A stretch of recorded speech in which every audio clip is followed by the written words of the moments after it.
Welcome back to the courtroom chaos.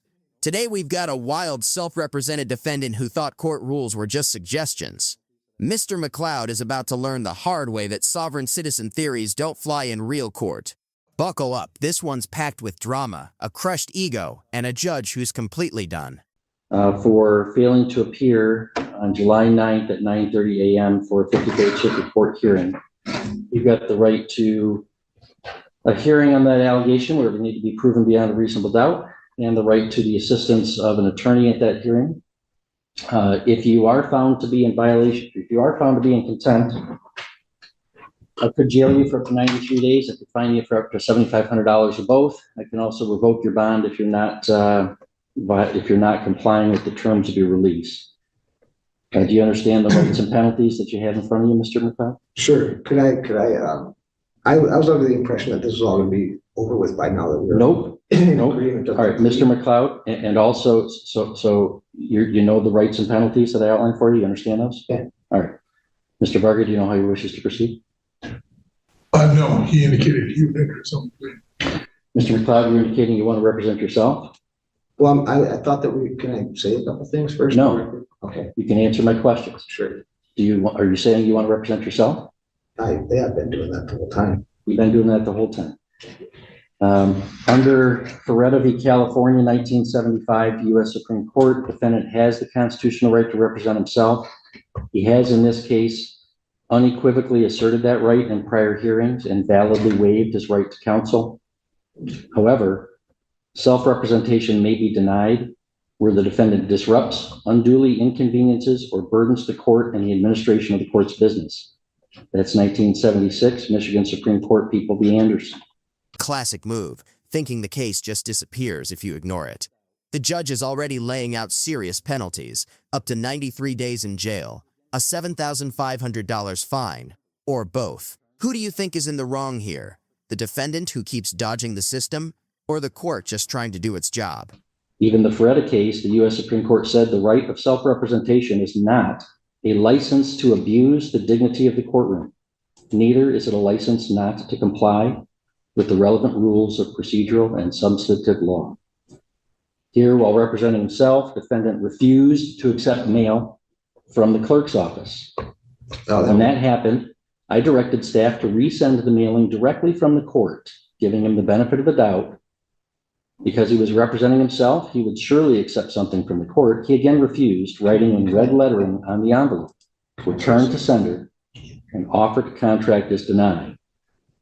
Defendant had someone file a document on his behalf in his case called a letter rogatory for relief, which was legal nonsense, accusing the court of fraudulently using this case as some sort of security against his trust, claiming that all judges are foreign agents and or employees of the International Monetary Fund, which is absolutely absurd, and demanding that he be placed on some non-existent do not detain list. This is not the first time that this defendant has disrupted this court's business. One time I had to hold Mr. McLeod in contempt for refusing to answer my questions during his initial waiver of counsel. After that contempt, we were able to complete the waiver process and I allowed him to represent himself. Watch this. The judge just dropped a masterclass in why self-representation can be revoked. Refusing court mail, filing nonsense documents, interrupting proceedings. This is textbook courtroom disruption. The sovereign citizen playbook just got shut down hard. But at those subsequent hearings, he repeatedly interrupted the proceedings. He repeatedly persisted in arguments, even after being heard and ruled against.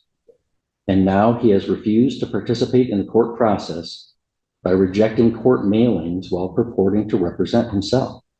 So I have now lost any confidence, Mr. McLeod, that you are able to represent yourself in this matter without disrupting the court's business or making a mockery of the court proceedings. Therefore, as this case moves forward, I am revoking your right to represent yourself, and I'm appointing Mr. Virgo to represent you as a lawyer.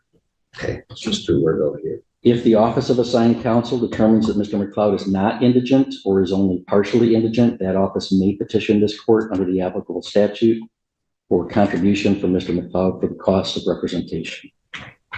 So, Mr. Varga, you want us to set this for a hearing then? I do. All right, I do plead not guilty. All right, Mr. McLeod will enter a plea of not guilty on your behalf as to the contempt. So we have to schedule this for a docket call on the underlying case, which is still pending. And on the contempt hearing, I'll schedule that for August 20th at 10 a.m. I also have to advise you, Mr. McLeod, that I canceled your jury trial date and gave that date to somebody else who was here. So your trial on August 8th and 9th will not occur. I will next see you on August 20th at 10 a.m. Anything as to release Mr. Varga? Does the court want to entertain a bond on this matter, Your Honor?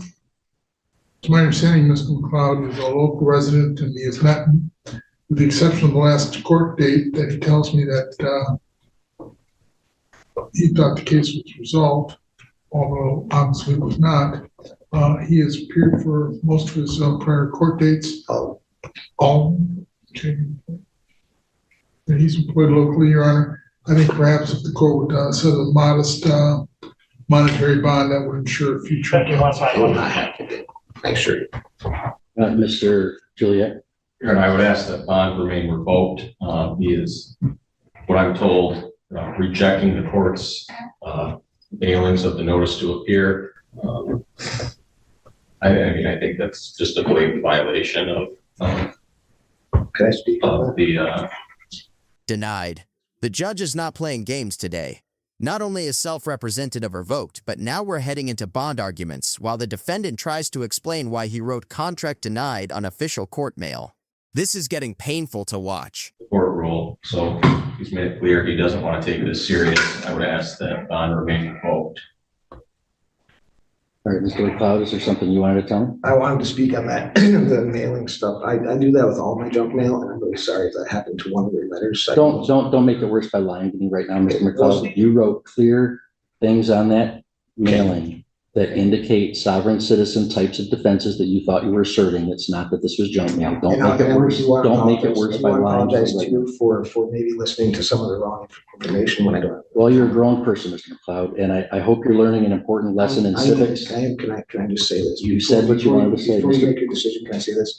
I have a job right now that's completely exposed to the weather. I've got $40,000 worth of windows coming this week to this job. I really invested in this job, and my client really relying on me. This would be a really big problem if I get this revoked.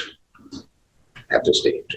All right, well, Mr. McLeod, it's a shame you had to learn a civics lesson the hard way here. You are a citizen with rights and freedoms, but you also have responsibilities in a society where other citizens live alongside you. That includes obeying the laws that the people pass through their representatives. For example, the people are entitled to pass a law that says they don't want folks operating boats under the influence of alcohol. You think that law doesn't apply? It does. That wasn't. And when a law enforcement officer sees you violating that law, you can't resist arrest without consequence. When you are alleged to violate those laws, Mr. McLeod, there's a third branch of government that does exist. And it exists for the orderly resolution of those disputes, those allegations, with full protection of your rights, as opposed to some kind of vigilante justice system. You may not agree with this, but this court has diligently tried to protect your rights and afforded you a respectful and lawful process. You have disrupted and ignored that process. You have disrespected that process time and again. That subjects you now to contempt of court and revocation of bond. Most people, Mr. McLeod, learn this lesson the easy way, but it seems that you now have to learn it the hard way. You're remanded into custody of the Chagrin County Sheriff, and will next see you, sir, with your lawyer, Mr. Wardwell, on August 20th at 10 a.m. This case is a textbook example of what happens when someone confuses courtroom rights with total immunity from rules. The judge patiently explained civic responsibility, revoked self-representation due to repeated disruptions, and ultimately remanded Mr. McLeod into custody after bond was denied. If you found this case as shocking as we did, make sure to hit that like button, share your thoughts in the comments. Who do you think was in the wrong here? And don't forget to subscribe for more jaw-dropping courtroom breakdowns.